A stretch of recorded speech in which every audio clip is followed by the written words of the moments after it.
Well, the vice president's speech was not only a moment in leadership, but also an example of the brightness of our country. I believe that today she really put out a blueprint for America to turn its page.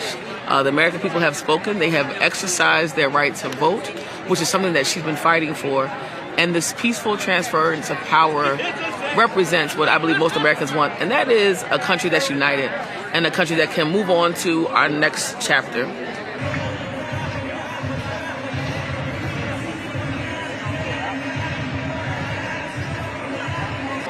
But the positives here is that we have now re-energized another generation of activists. The hard thing for us is looking at policies. There are policy areas that we have challenges with, and we believe that Vice President Kamala Harris was the one that would align with many of our values. However, the new president, we will have to see what will happen. We've seen that presidency before. There are concerns about health care for us as an African-American mother, as an African-American woman, education, economic development. These policies don't always align. So we'll see what's going to happen, but we know that advocates are going to continue to fight.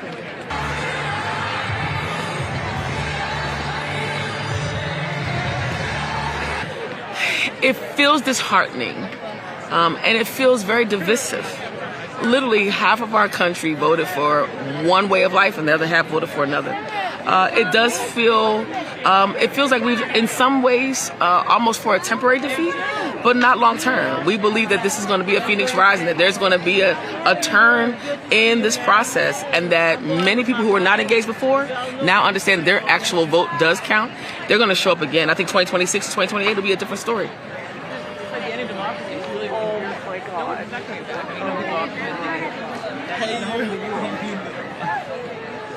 I thought she did a phenomenal job. She ended the campaign with optimism and hope, which is what people needed.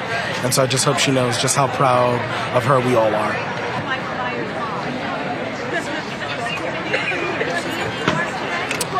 I'm saddened by the results. I think the vice president ran, a phenomenal campaign. She tried to unite so many different people and bring people together. So it's sad that we just did not cross that finish line.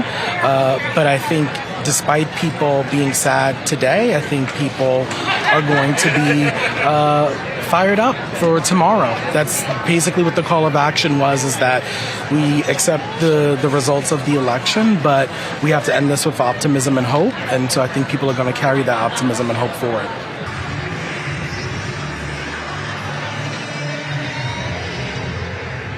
I don't think putting blame on any body or group is going to help at this particular point.